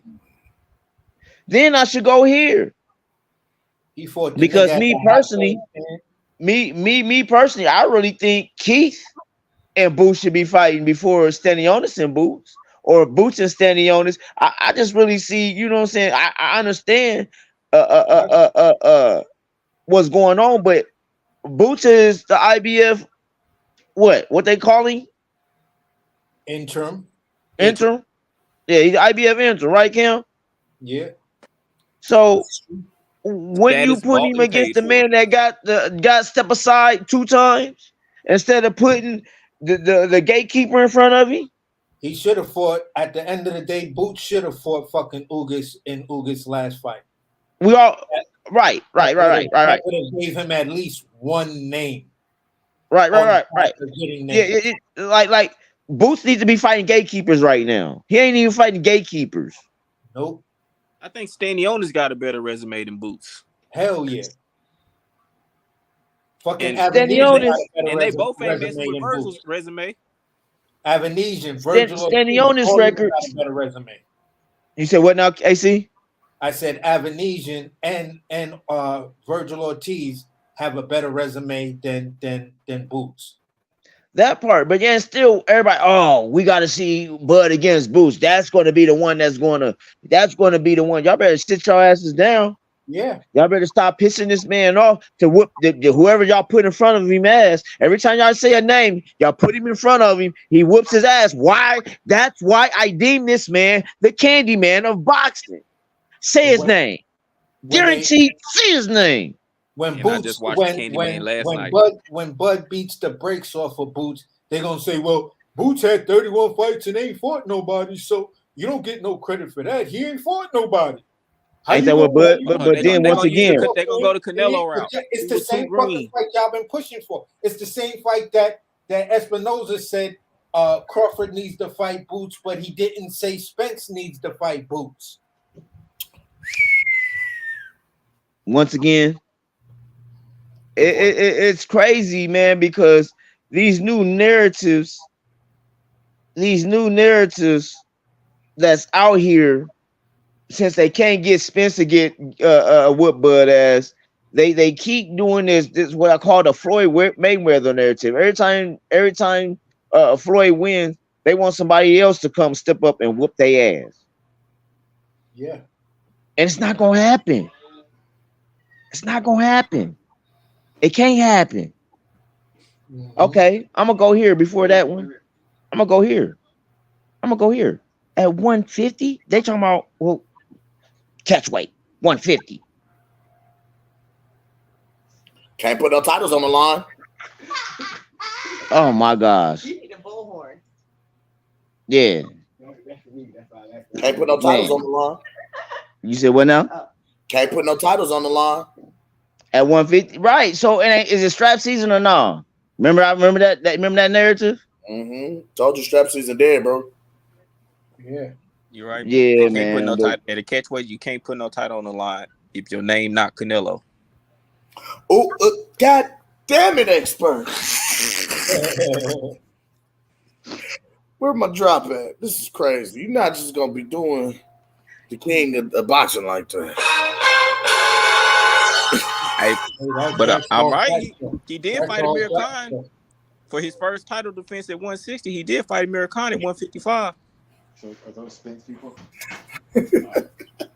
I'm sorry, Canelo fans. Let me No, back off of it. Y'all you start ain't calling no us earthly racist. good, expert. No earthly good. No. It is what it is because it is what it is. That's all I gotta say.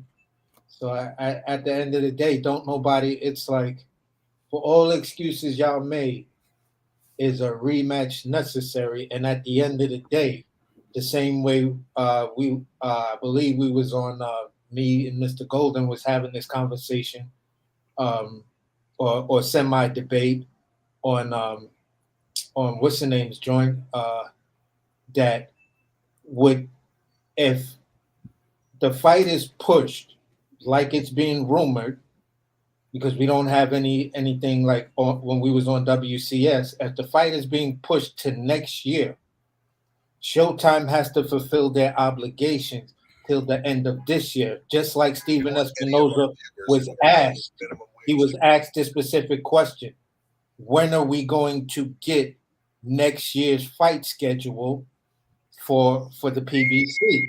Now it's the 24th. Tuesday of next week is the 31st, and Espinoza said usually and typically we get everything, we get all of that done in October. Like October, So November.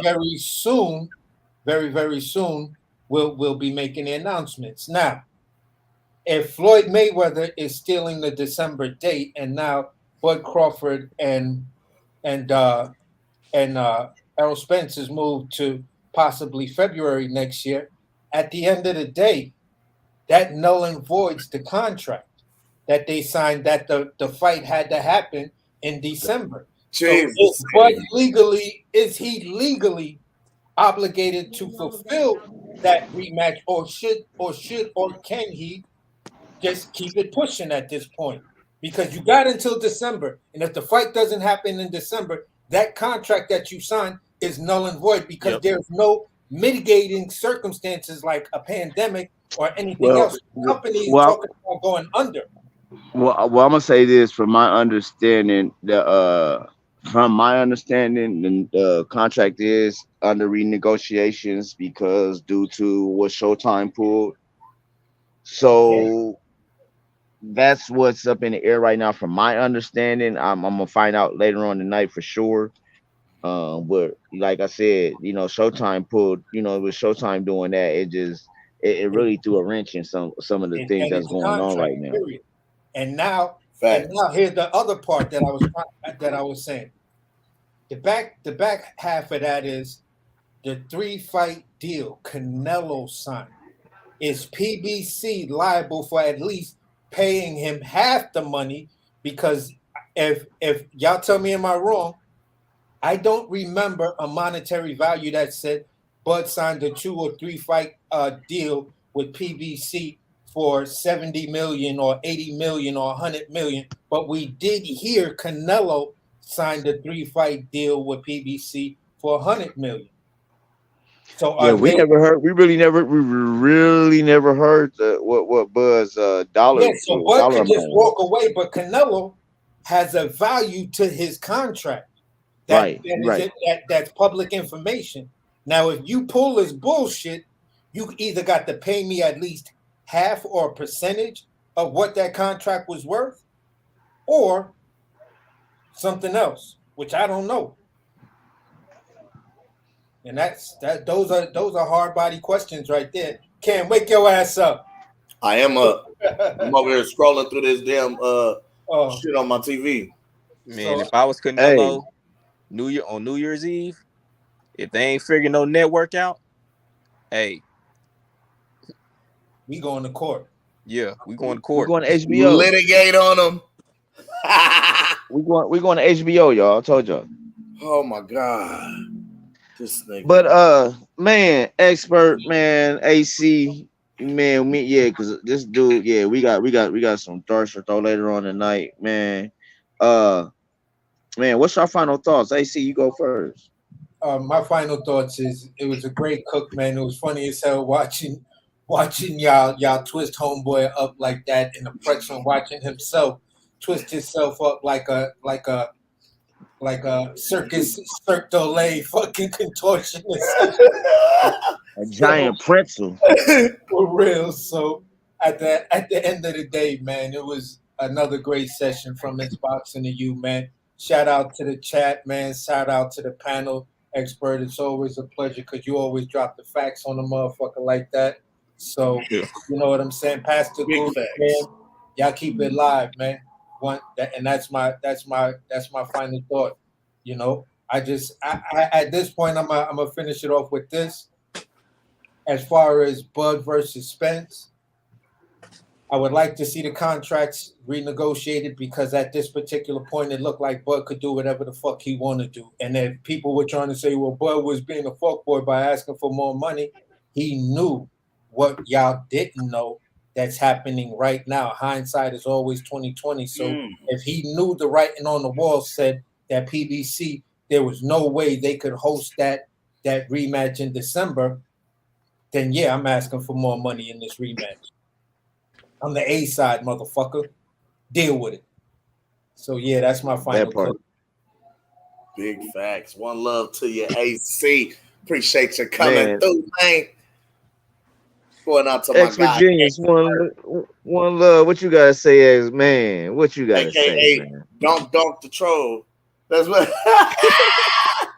No, I wasn't even patrolling. See, my final thoughts is just let me hibernate. I was doing my thing off my little hole, like a little groundhog. Then y'all let this dude come over there and pull me out my hole, and I seen my shadow, and it was Groundhog Day from there. That nigga popped out with it. Where that nigga at? Where they at? Where they at? Hey, but like AC said, you know, it's coming to a point where Bud can do whatever he want to do. So, Bud, if you renegotiate, hey, it is what it is. But you should be playing that Devin the Dude right now. Do what the fuck you wanna do. Hey. Yep. Go ahead. Say what the fuck you wanna say. Oh my. You know what? Hey, the young crew don't know about Devin. See, you didn't, yeah. Hey, Cam. Today. Hey, Cam. Wasn't that my story the other day? Yes, sir.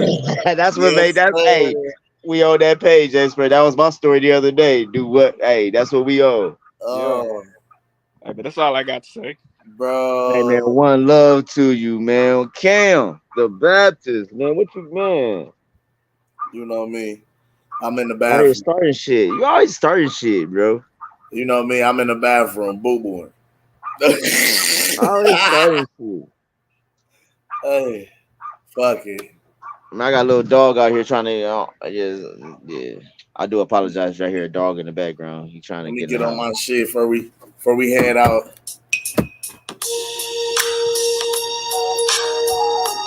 Hey, Gooch, is that boyfriend in your background talking?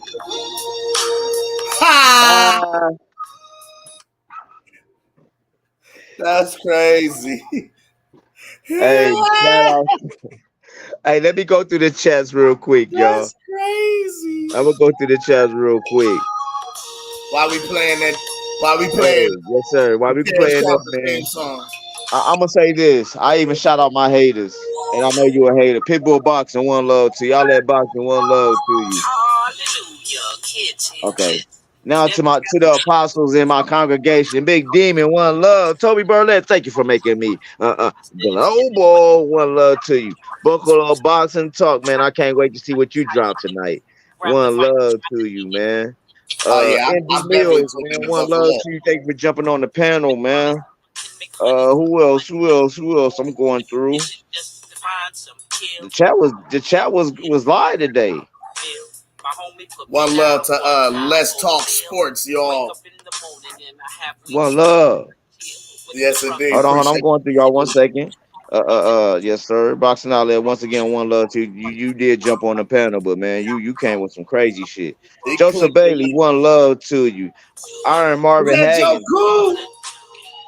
Iron Marvin Haggins, one love. Toby Barlett, I already said that. My fault. T Dub, thank you for man joining us, man. One love, man. We're glad we entertained you, man. Just fuck with us, man. We them real boys that's One in the love, streets, in the trenches. T-Dub. B&B boxing all day. Yes, indeed. Buckle Modern up King boxing sport. Boxing in the building, man. Monty One love, King, Modern yes King. sir. T Shamika Jackson, one love to you, Queen. One love to the Queen, man. Appreciate you coming through, Big Shamika Blunts, Jackson. one love to you. I ain't heard from you, brother, man. Shout out Big to my guy. blood! Shout out to my Pull guy, up! Mr. Warren, man. We ain't heard from Mr. Warren in a minute, man. One love to you, Yeah, man. the Mr. count Gold, you know you my guy. Warren G, the Sugar count. J, Sugar J down there at B&B training right now. He had to get his train on, so he had to leave. But we entertained him today. Bruce Bruce Gas, Gas is in the chat. Boxing Jazz and more. One love, my guy. Hold on. Let me go through. I'm scrolling. Modern King, MKB, yes I sir. One got love, Ronnie man. Bravo. Yes sir. Ronnie One Bravo. love to you. Buckle up, boxing talk. Yes sir. I'm definitely pulling up on Buckle Up tonight, man. Let's talk boxing sport. Yeah, let's talk sports, y'all. Yes sir, man. Yes, indeed. Queen Shamika Jackson, appreciate you, boo. Man, Who else? Iron Marvin Haggis. One love to you. Appreciate you coming through. yes sir. One Man, love to man. the backhand king, Mr. Golden, coming down and through. My guy Bill's Boot Camp. Bills, we at the end. Y'all know Bill, Bills didn't fuck up nobody break today, man. Bills, we man. have one in here for you, man. You supposed to fuck up somebody's break, G. He missed it. But yeah, man, shout out to y'all, man. Hey, can I get an It's Boxing to you, bro? I ain't heard It's Boxing to you in a minute. Who that? MD Mills. One love to you, Coco. Appreciate you pulling up, family. Can I get It's Boxing to you? Yeah, you got hold on. You got hold on. Man, shout out to B&B, So Cold, Terrence Crawford, and the team. Bo Max Home, Red Spikes, one love. So Diego, one love.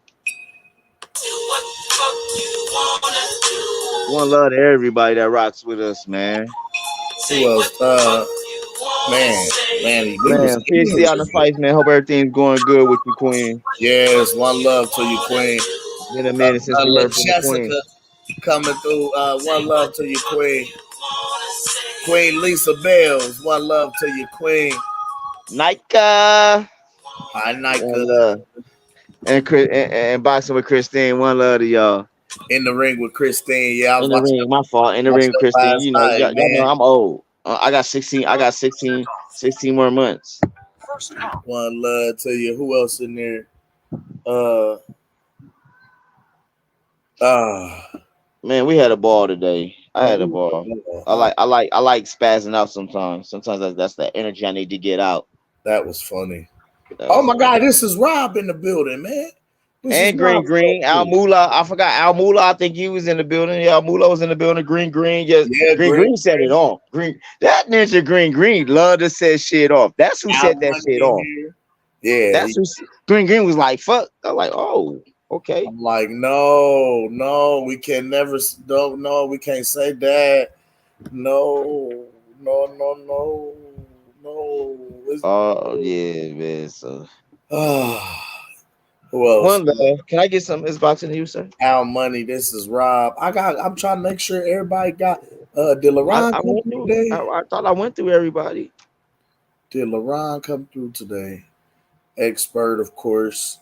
Man, shout out to the team. No, hold on. Let me say this. We didn't shout out the team, man, because I know the team ain't been working lately, man. Shout out to the Mac Mizzle. He was working the other day. XO Factory. You Yeah, know what shout I'm out saying? to the Boxing Mac Gym.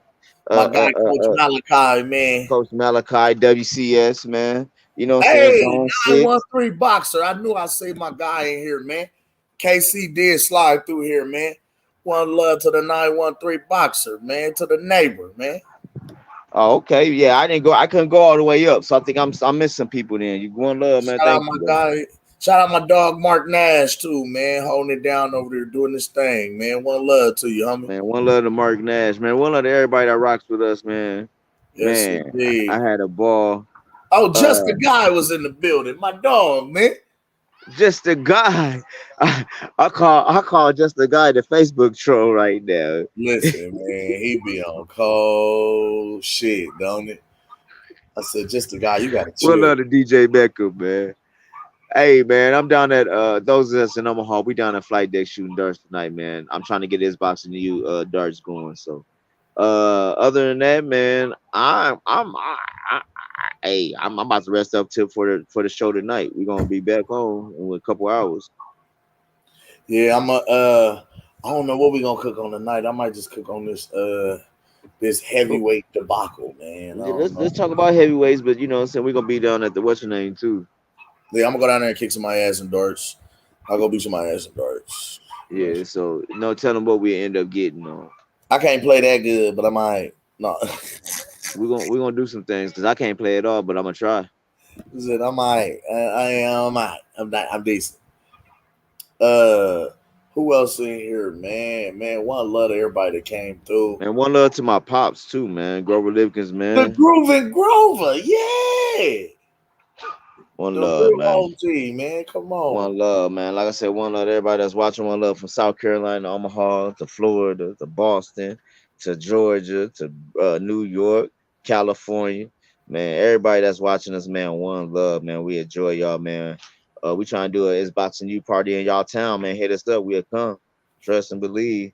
And shit, we might bring some guests. Trust and believe. Man, one love.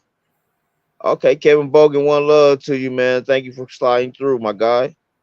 Hey, what's up, my guy? Man, buckle up. Thanks, man. Yes, sir, man. And subscribe, man. This is we those who just not rocking with us, we are the official, man. Y'all see, y'all might rock around. You just check out some of our some of what we do, man. Y'all might see Buzz in some of our videos. You know what I'm saying? Y'all might see the pops in our videos. Y'all might see, we Team Crawford. We in the trenches, man. We in the trenches, man. We in the trenches, man. We live and direct from live and direct, man. Part of the team, man. Team Crawford, Omaha's, you know what I'm saying? Omaha's finest, man. Y'all know how we Omaha boys. We the ones. Y'all heard about the Omaha boys. We them. Besides Bernie Boxer, it's us. It's us. It's us. It's us. Hey man, play my shit, man. Play my shit. I don't know if you ready, man. I don't know. Man, we better quit playing with me. I don't know if you ready, G. You better quit playing with me, man. Play my shit, man.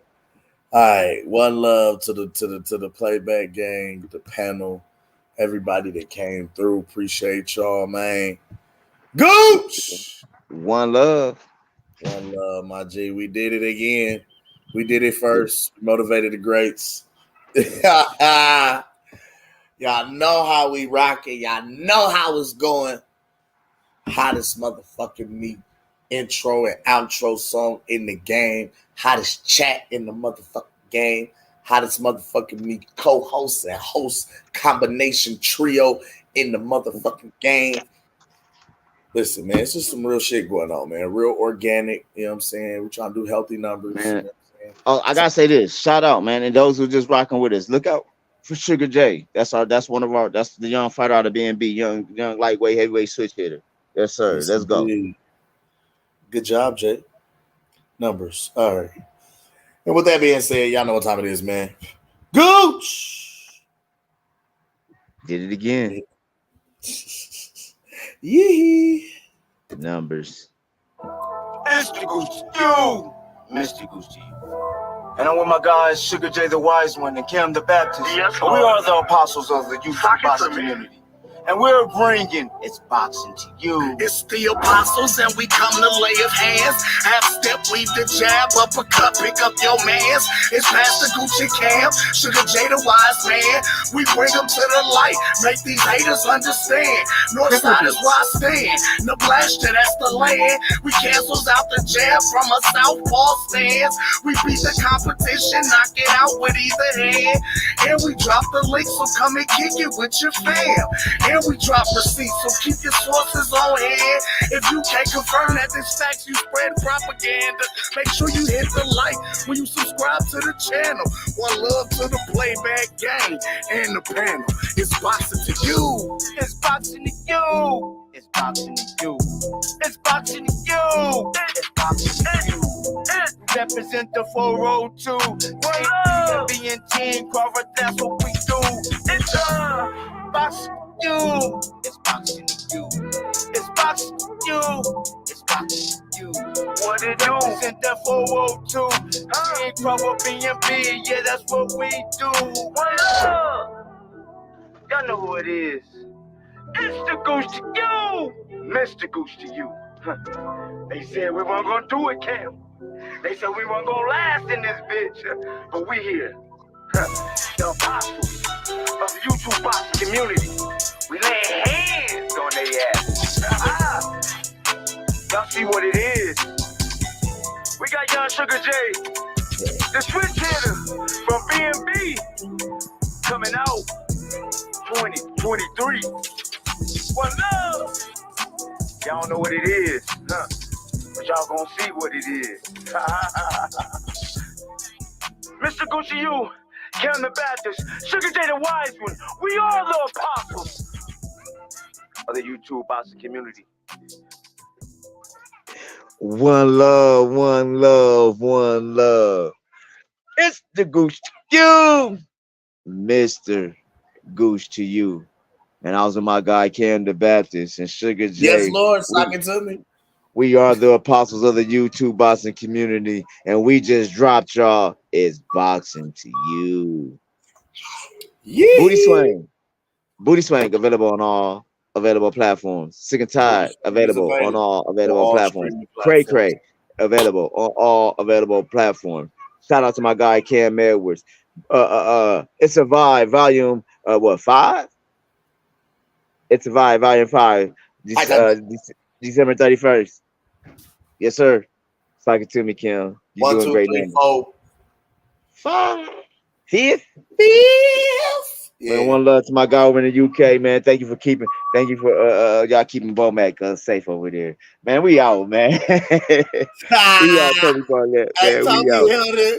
Tommy held us down over there, man. Yeah, kept my guy Bomac straight over there while he was in that gym, man. Yeah. Thanks for putting money on these books, Toby. Yeah. You know what I'm saying? Tommy a real one. You know what I'm saying? He held it down from across the water on some global shit. Appreciate you. Hey, Haplo Type. What's up, man? Haplo, man. Playback. Hey, Haplo, you got a playback on this one, man. Yeah, we had one in here. Boxing Outlet got cooked a little bit, even though his players say he got cooked. But y'all watch the playback game, man. We out, man. I'm out, man. Peace. We gotta go, man. I'm gone. Peace. One love to y'all, man. Salute. We out, man. One love. I don't salute. That's blue blood shit.